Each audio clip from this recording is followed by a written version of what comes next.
Guys, I'm so desperate for views and clout, and I'm gonna go back to making lo-fi beats. I've been on a kick recently, looking at some Nujabes breakdowns, some DIlla stuff. I mean, I'm always looking at DIlla stuff, but I don't know, the Tracklib 50 Years of Hip Hop thing came out, and I was like, man, I really want to expand my producing capabilities. So there's a technique that's like sort of double sampling, but like a step further, where you have a sampled track playing and then you have a second sample playing on top. So the most common of this would be just like a regular loop and then a drum loop on top, but there's also let me actually pull it up right here. Yeah, Pete Rock. This is Reminiscing Over You by Pete Rock, and this isn't exactly double sampling, but you can see this is being played as well as this being played, and also there's a drum track also being sampled. So I wanted to do something like that. Every so often I do a little sampling challenge with my friend, who I guess I won't mention so I don't have to dox them. But we throw samples at each other. And this one was Here Comes That Rainy Day. And it's one of those samples where the left channel and the right channel have different instruments playing. So you can hear on the right side very quietly. I'm really sorry about this. Hold on. On the right side you can hear piano. On the left side you can hear upright bass and electric guitar. So that instantly gave me my idea. I'm going to make a bass loop with the right side, the piano, and then I'm going to do some electric guitar accents. So I did a little chopping. And I came up with this little loop.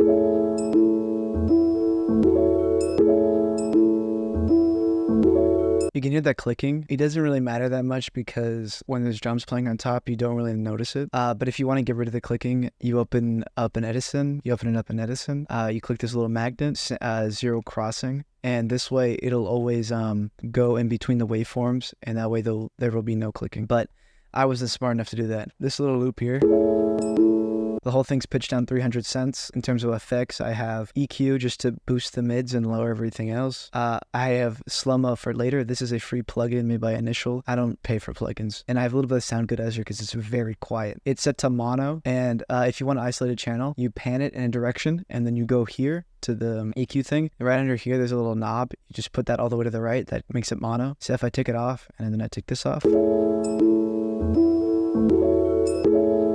I have it back on, it's just the piano. You can just barely hear stuff in the background. That's just an artifact. You can't really do anything about that, but you also just nobody will notice it. This is the bass loop that plays throughout the whole thing. I think this kind of gives it a Nujabes feel because he did a song on the Lovesick Hexology, if you know what that is, you're awesome, that has like this sort of harpy sound, but like harpy, piano, and like use of very specific vocal samples from the music is like a staple of Nujabes' production. And I also think this sort of sample chop is kind of like that, like note by note kind of sample chopping.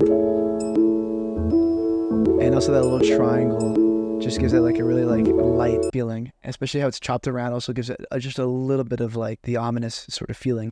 Very quickly, I just want to say I had a Metro Boomin beat that was supposed to come out, but I just couldn't find the motivation to do it because it just wasn't going to be a good video. But I will do all the other suggestions. If you just leave suggestions in the comments, I'm getting to them one by one. So just to develop it, I had 2 more hi-hats. So if we have normal hi-hats and then we have hits. You can find these inside of basically any like Boom-Bap drum kit. Inside the closed hat sections, they will have stuff that just isn't a hi-hat. These ones come from the DIlla Launch 77 drum kit. What you want to do is you take out the in a little bit so it becomes less dramatic as some of the out, just a bit of it, just to trim off the tail. And the same thing for this. See, SMP start. It has a really weird delayed sound, so I just cut off that beginning with the SMP start. And I did the same thing with the in. So in total, it sounds like this. Then I added some very simple snares. There's a little bit of offset stuff because it is also emulating DIlla, so there's just a bit of swing. This first snare plays early, the second snare plays late, second snare plays early, this one plays normally, this one plays late. Just do whatever with it. It's better if you can play it naturally on like an MPC or something, but I left mine at home. So the last thing with any drum loop is the kicks. I had the kick play on the drum rack with the swing knob. You can see the swing knob up here. This gives it that natural like sounding swing that allows the kicks to lead into the snares. But the problem with the swing knob, it screws with everything else across all the playlists. And I have a ton of sample chops in these playlists, and I really didn't want those getting screwed up just so I could have kicks that sound nice. So you get your drum loop good, and then you go here and you find where your kicks are, and you quick render as audio clip. So now the kicks are swung, while the rest of the tracks can be played normally. So in total, this is what the drum loop sounds like.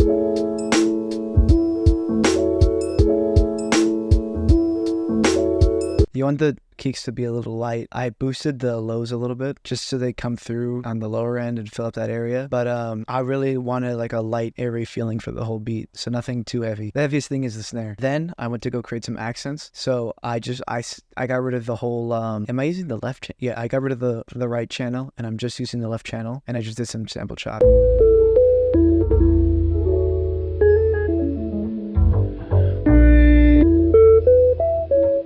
These are just going to be used as accents everywhere. You just create all your sample chops, and then later you can cut them up into little segments. You can cut them up later and then just spread them around just to add variation to your beats. So for example, just randomly there'll be little breaks.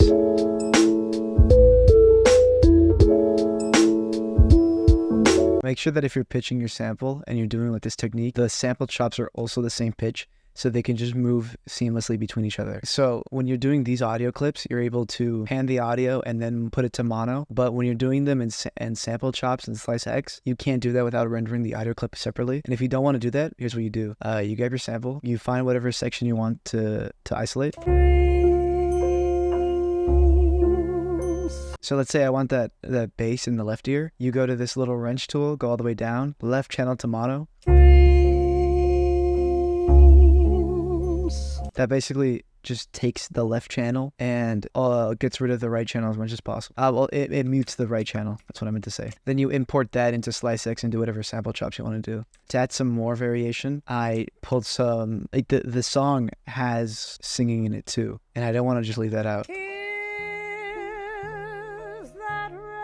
So I pulled some of the clips out of her singing. I did the same audio trick that I did for the piano, so it sounds the same, and I layer it on top. So like usually how hip-hop loops work, you find a loop, repeat it 3 times, and then the 4th time you try to add some variation. So I do that with these little portions of her singing.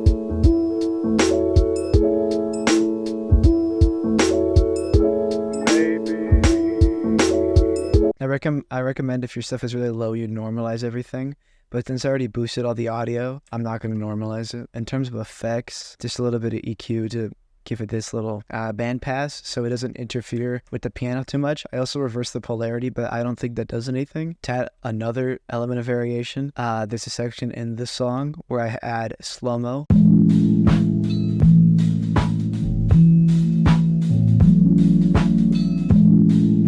I also added the Superstition drum loop that Stevie Wonder did. With just a little bit of EQ to take off the top to add that dark sound. The other reason I added this was because I was watching the Digging the Greats video, should be in the iCard, where he talks about Superstition like working on every single track, and I was like, I might as well just add it for this section. Finally, since the track was called Here's That Rainy Day, I just added some rain in the background, which also adds to that, whole lo-fi whatever.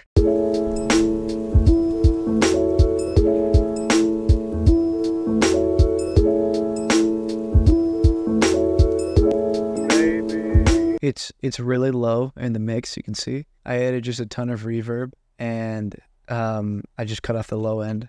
What this also does is, since my hi-hats aren't really there, you see they're both really low, and the hits are actually, they just fill up the whole sound. The rain actually sits in the high end, and it fills up that area. I also just pitched it down a little bit for shiggles, just as a joke, really. And that's about everything.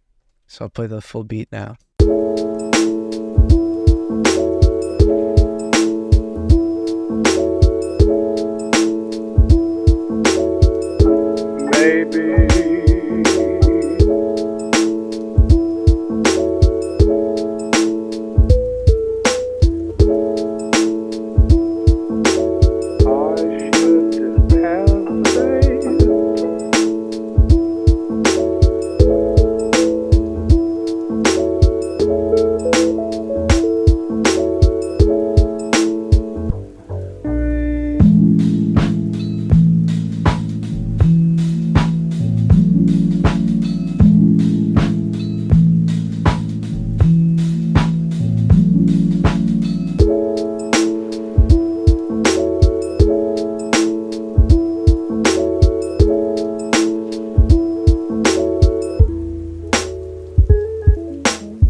Boom-Bap.